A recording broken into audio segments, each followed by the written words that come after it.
abatulaba abatugoberera ku CBS FM UG omukutu omutongole, tuyina X, tuyina TikTok, Instagram, www.cbsfm.ug ebeera website ne CBS FM UG official channel eba YouTube. Erinnya lyange nze omuweereza Nakabiri Rona, era ng'olwaleero tuli wano ku Timex Nutritional Center, basangibwa wano ku Nassar Road, Conrad Plaza. Olwaleero tulina omusawo waffe Dr. Tamale Ismail, ng'ono doctor wa nutritionist. Kugamba ensonga ekikwatagana ne diet. Katusabe Dr. atubuzeeko. Dr. tusanyusa okukulabako olwaleero ku mukutu gwaffe guno gwa CBS FM UG. Nange nsanyusa okukulaba mu Mbejja Nakabiri, era nsanyusa nnyo okubanga muzze wano olwaleero. Abalala tulaba mwenna ku CBS FM UG, mwebale nnyo kubeerako mulyoke mumanye engeri omuntu gy'ayinza okubeera omulamu nga talina endwadde zimutawaanya, ate nga naye bw'oba olina endwadde zikutawaanya, emmere ye eri mu ffumbiro eyo mu kiyungu esobola okujjanjaba bulungi nnyo nnyo nnyo nnyo. Kaakati Dr. ku Timex Nutritional Center mukola ki? Mpozi omuntu bajja wano ku Timex Nutritional Center, first of all tutendeka omuntu okubeera omusawo w'obulamu bwe. Teri muntu asinga kutegeera bulamu bwo kusinga gwe kennyini. Kyekiri omulamu ekiyinza okukola wano. Kati era nga bw'olaba omuntu bw'ajja wano, kyesooka okukola ekisookera ddala tumuggyako omusaayi ne tumanya ekika ky'omusaayi gwe. Bwe tumala okumanya ekika ky'omusaayi gwe, tukupima ebipimo bingi nnyo ku mubiri ne tubigatta n'ekika ky'omusaayi ne tumanya kye tuyita genetic information, baakubajja mu lubaawo ki.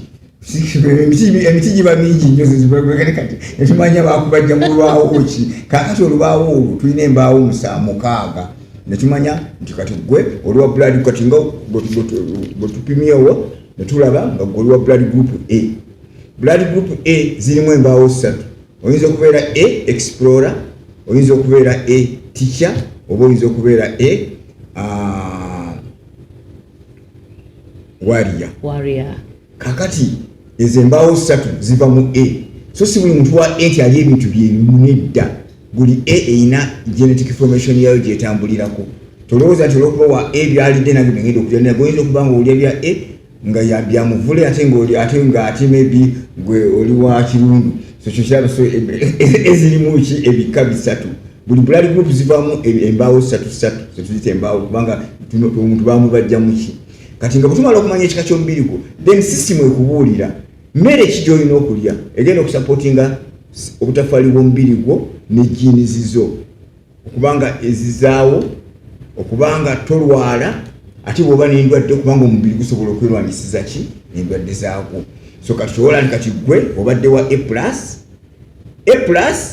ate olubaawo olwo baluyita explorer. Ekika kya jiini z'ovaamu baziyita explorer. Kati explorer eyo emmere gye bakulagiridde gy'olina okulya ne gy'otolina kulya nga bw'olaba bagiyita muwaasi. Emmere gye bagambye okulya yekola ng'eddagala mu mubiri gwo.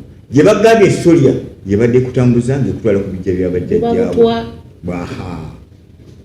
So emmere gy'otolina kulya yebadde kutambuza mpola mpola ng'ekutwala ku bijja bya bajjajjaabwe. So tugiggyemu.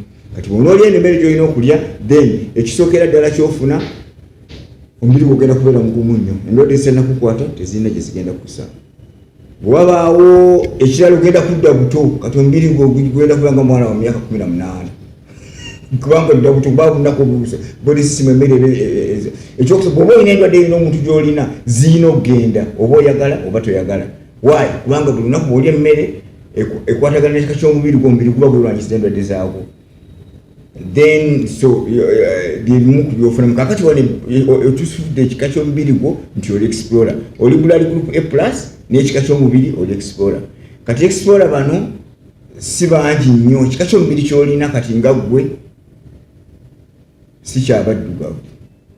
Bano abantu basiga kuwangalira mu Bulaaya, America neyo mu Bayindi, era because of that emmere ya wano tekola ki esinga tekolera nga bw'ogirayo ogeza ogiyita mulooza wano olyamu muwogo,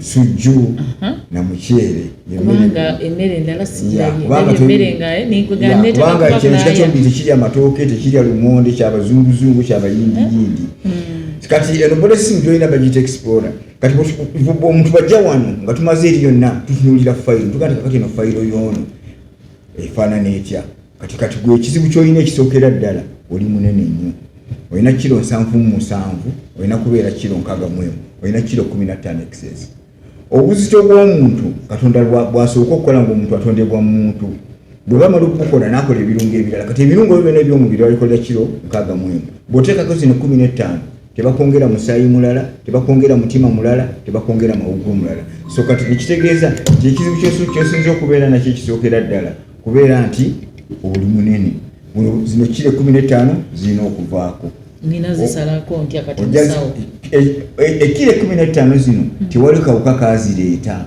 zaleetebwa mmere eri mmere egendo zijjako tujja kuwaako wano food supplements bazikosa omulundi gumu obulamu tebaziddamu doozi emala ennaku 3 then nowonera ddala obuzito ne bukola ki ne bugenda kyobola bazina endwadde zonna era nga bw'oziraba bujja oziraba sukaali pressure kansa asima kulumizibwa mu nnyingo n'endala nnyingi nnyo kyowali kawuka kazireeta zireetebwa mmere era bazikumuza mmere kyova olaba nti abantu abamu olaba balina ssente bwe bazifuna ne bagenda mu America ne badda Europe baaka Asia baaka era ku nkomerero twaniriza keesi Ntebe kubanga eddagala balireka mu ffumbiro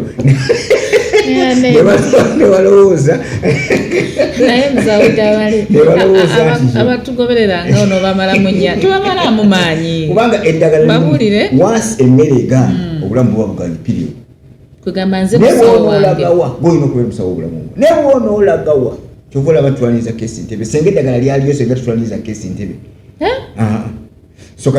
so obuzito yo problemu yo naye kati omukisa gw'olina pressure yebadde ekyali nnungi ne sukaali abadde akyali mulungi ekirala wano bwetunuulira kati nga gwemutegere goli explorer tumanyi kati nga explorer bizibu ki bye bimwolekedde bw'aba talidde emmere gyalina kulya wano tumanyi ani anaalwala ki anaafa ddi why and when tubeebaza mwenna abatugoberedde ku mikutu gyaffe CBS FM UG X TikTok, Instagram, www.cbsfm.ug mwebale okutugoberera mwebale okubeera nga muwandiika ne mutwagala mwebale kutwagala bwetyo bwetambudde olwaleero n'omusawo waffe Dr. Tamale Ismail oli wa blood group A, O, B oba A+. Gwe jangu ku Timex Nutritional Center omanye ebisingawo tojja kwejjusa kubanga ojja kuba otegedde wano we wasibuka ensibuko y'endyayo ng'omanya ekika ky'omusaayi.